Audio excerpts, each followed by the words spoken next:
नमस्कार, मैं हूं पूजा सिंह और आप देख रहे हैं राजपथ उत्तर प्रदेश। दोस्तों, बसपा उम्मीदवार आबिद अली जो आंवला लोकसभा से बसपा के प्रत्याशी हैं, इनके साथ कल बड़ी परेशानी हो गई थी और जिसके बाद इन्होंने जिस तरीके से रो रो करके और बिल्कुल समझ लीजिए फपक फपक के रोए हैं मीडिया के सामने, मीडिया कर्मियों के सामने, और इसका पूरा जो है जिम्मेदार उन्होंने समाजवादी पार्टी को ठहराया है। वह ये था कि आबिद अली का नामांकन रद्द कर दिया गया था, जिसके बाद अच्छी खासी एक परेशानी खड़ी हो गई थी कि आखिरकार अब क्या होगा, क्योंकि वो नामांकन कर चुके थे, उसमें त्रुटि पाई गई। दो लोगों ने नामांकन कर दिया था बसपा से, एक सत्यवीर सिंह और एक आबिद अली। जेन्युइन जो थे वो आबिद अली थे और सत्यवीर सिंह एक कहना चाहिए कि फर्जी नामांकन कर दिया था, जिसके बाद बड़ी विकट स्थिति खड़ी हो गई थी। क्या है पूरा मामला, आइए आपको बताते हैं।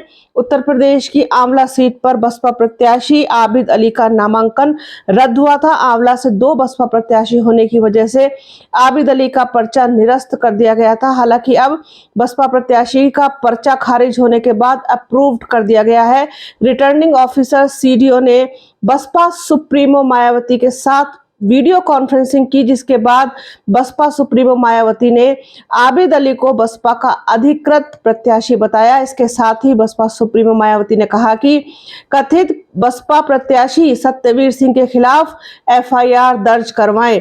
रिटर्निंग ऑफिसर सीडीओ जगप्रवेश ने बसपा प्रत्याशी आबिद अली का पर्चा अप्रूव्ड होने के बाद कहा कि पहले प्रत्याशी आबिद अली द्वारा 15 अप्रैल को बसपा सुप्रीमो मायावती द्वारा हस्ताक्षरित फॉर्म ए और बी जमा किया गया। इसके बाद दूसरे प्रत्याशी सत्यवीर सिंह द्वारा 19 अप्रैल को बसपा के उम्मीदवार के तौर पर पर्चा दाखिल किया गया। इसके बाद बसपा सुप्रीमो मायावती से वीडियो कॉन्फ्रेंसिंग के जरिए बात की गई, जिसके बाद ये पूरा मामला खुला। वहीं वीडियो कॉन्फ्रेंसिंग के दौरान बसपा सुप्रीमो मायावती ने कहा कि उनके द्वारा मात्र एक ही उम्मीदवार घोषित किया गया है, जो कि आबिद अली हैं।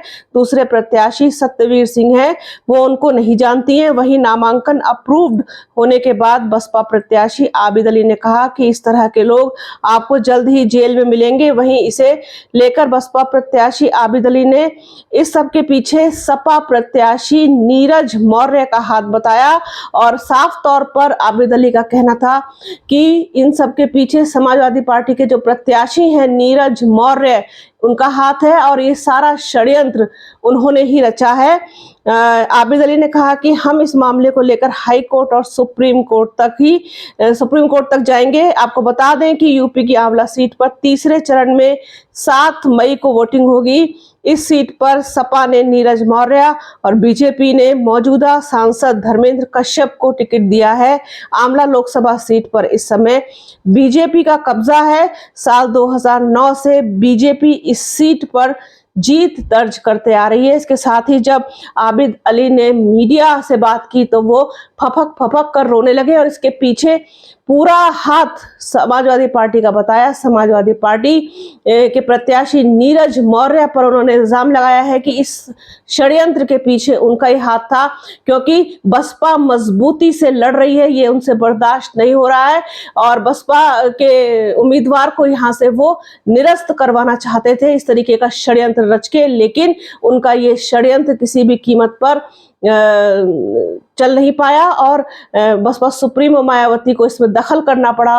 वीडियो कॉन्फ्रेंसिंग के जरिए आरओ से बात करनी पड़ी, लेकिन सारा मामला सुलझ गया। अब आबिद अली ही प्रत्याशी हैं बसपा से आंवला सीट से और 7 मई को वहां वोटिंग होगी, 4 जून को नतीजे आएंगे। तो ये देखिए किस तरीके से मतलब राजनीति में कुछ भी कर रहे हैं लोग, कुछ भी कर रहे हैं, किसी को भी किसी तरीके से षड्यंत्र करके, इस तरीके से किसी की इमेज खराब करके, छवि खराब करके, किसी का चुनाव खराब कर करके, इस तरीके से आपको लड़ना है साफ तौर तरीके से, फेयर तरीके से चुनाव के मैदान में लड़िए। किसी के प्रति षड्यंत्र करके क्या ही हासिल होगा?